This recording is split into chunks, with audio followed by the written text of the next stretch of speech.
Ya, kira-kira bagaimana ya nanti persiapan Indonesia melawan Filipina? Kansnya bagaimana untuk maju ke semifinal? Pemirsa, selanjutnya ulasannya ada rekan Sandi Firdaus. Sandi, silakan Sandi. Ya, sebelum saya mengulas nih, mau pergi ke Solo nggak kalian berdua? Kita nonton online berdua. Oh, oke, tapi tetap dukung ya timnas Garuda pasti kita dong, ya. Pasti kalau itu. Walaupun hasilnya apapun kita harus tetap dukung. Oke, terima kasih Valen dan Maria. Ya pemirsa, memang langkah dari skuad timnas Garuda di ajang Piala AFF terbilang tidak terlalu mulus karena memang beberapa batu sandungan termasuk hasil imbang melawan Laos kala itu menjadi satu pertanyaan besar. Apakah langkah dari skuad muda timnas Indonesia di Piala AFF ini bisa melangkah jauh atau juga bisa meraih gelar juara? Dan di sini kami akan mengulasnya jelang pertandingan pamungkas timnas Indonesia melawan Filipina di Stadion Manahan Solo pada Sabtu besok. Ini akan menjadi satu ulasan kami di mana kita juga memiliki data. Di sini ada head to head dari para pemain kunci antara Indonesia melawan Filipina, di mana striker kita Rafael Strijk masih menjadi andalan.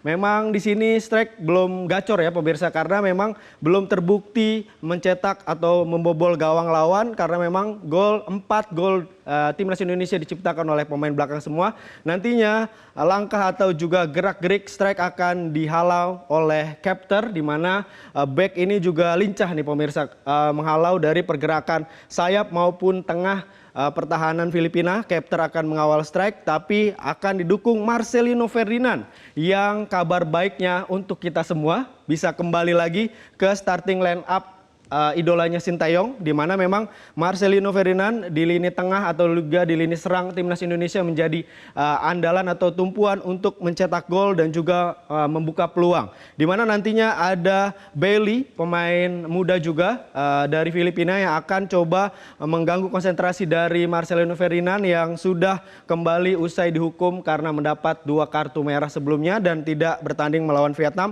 Akan ada Zico Bailey, ini pemain naturalisasi, atau kalau di Filipina nggak ada naturalisasi ya pemirsa, karena memang ada kebijakan bagaimana pemain bisa memiliki paspor ganda, dan ini Bailey ada keturunan dari pemain Amerika begitu, dan akan gerakannya juga lincah. Dari 3 pertandingan Bailey terlibat dalam setiap gol yang dilakukan oleh Filipina. Di lini pertahanan, pemain kunci timnas Indonesia sang kapten Muhammad Ferrari akan diuji ketangguhannya oleh Christensen. Ini juga produk luar ya, karena memang Christensen memiliki postur yang ya mirip-mirip saya lah ya, profesional, dan juga keturunan juga bukan asli Filipina. Ini juga menjadi satu ujian buat Muhammad Ferrari bersama dengan Kadek Arel dan juga Doni Tripamungkas ini yang akan nantinya menjadi andalan di lini belakang untuk meredam Christensen dan juga striker lain dari Filipina untuk bisa membobol gawang Indonesia. Selain itu, kami juga memiliki data untuk pertemuan Indonesia melawan Filipina. Kita buka dari 2014 di mana Indonesia sempat mengalami kekalahan 4-0, lalu di 2016 di Piala AFF mampu imbang 2-2, dan selanjutnya di 2018 bermain imbang 0-0 juga. Lalu di 2023 berhasil menang dengan skor tipis 1-2. Dan kita ketahui di kualifikasi Piala Dunia ini yang membuat Indonesia juga langkahnya jauh, karena memang pada kualifikasi Piala Dunia para pemain senior termasuk beberapa pemain yang abort, yang bermain untuk klub luar membela timnas Indonesia, berbeda kekuatannya ketika Piala AFF 2024 di mana skuad muda diturunkan oleh pelatih Sintayong. Selanjutnya kita akan lihat bagaimana susunan dari starting 11 perkiraan. Ini yang menjadi satu kunci, di mana dari 2 pertandingan sebelumnya terutama melawan Laos, Coach Shin selalu mencoba-coba, tapi tidak taunya ini asik tapi nggak asik nih. Nah, ini menjadi terakhir ketika melawan Vietnam, tim tangguh, Coach Shin sudah menerapkan formasi 3-5-2, di mana memang sudah akan nantinya ini juga formasi pakem yang kalau menurut kita ya atau redaksional dari Metro TV ini melihat Ferrari, Kadek Arel dan juga Doni Tripamungkas akan menjadi pakem seorang Sintayong yang nantinya tidak harus mencoba-coba lagi karena memang sudah melewati dari 3 pertandingan yang sudah dijalani. Lalu juga ada Asnawi Mangkolam dan Pratama Arhan yang akan menopang lini serang dan pertahanan Indonesia. Lalu ada Ahmad Maulana yang kemarin melawan Vietnam cukup membantu begitu walaupun kita harus kalah dengan skor tipis 1-0 di mana Arkan Fikri juga masih menjadi andalan dari Sinteyong di lini tengah, termasuk hadirnya Marcelino Ferdinand ini menjadi satu daya tarik atau juga daya gedor Indonesia makin bertambah untuk menopang Hoki Caraka yang kita juga ketahui bagaimana masih belum menemukan ritme terbaiknya atau belum bisa mencetak gol. Kita doakan pada besok bisa mencetak gol bersama Rafael Sturridge.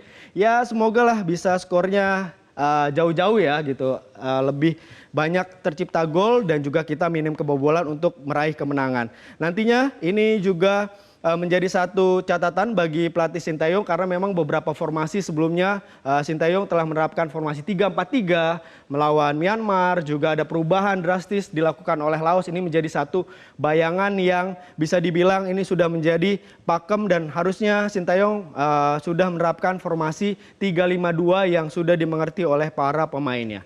Selain itu kita juga akan menampilkan bagaimana klasemen yang ada di grup B Piala AFF usai kemarin malam atau semalam gitu ya, laga Vietnam melawan Filipina ini dimenang seri dan akhirnya membuat bagaimana klasemen grup B semakin sengit.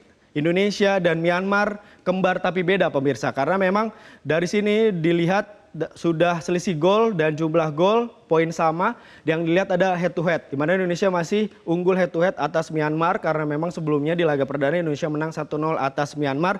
Ini membuat timnas Garuda berada di peringkat kedua di bawah Vietnam dengan koleksi 7 poin tidak terkalahkan. Nantinya pada hari Sabtu Vietnam akan menghadapi Myanmar begitu. Nah, ini juga menjadi satu bukan ini ya, harus berhati-hati juga timnas Indonesia karena Myanmar bisa secara mengejutkan atau memberi kejutan untuk memberikan kekalahan perdana bagi Vietnam. Makanya Indonesia harus menang jika ingin lolos dan juga tidak berharap dengan hasil lain. Indonesia harus lolos dan nantinya poin maksimal akan diraih oleh Indonesia adalah 7 poin untuk bisa maju ke fase semifinal. Dan kita juga memiliki bagaimana hitung-hitungan Indonesia atau skema Indonesia bisa lolos ke semifinal di mana setelah tadi sama poinnya dengan Myanmar, walaupun kualitasnya beda ya pemirsa ya. Tapi di sini memang tidak dipungkiri bahwa Myanmar tampil sebagai tim kuda hitam.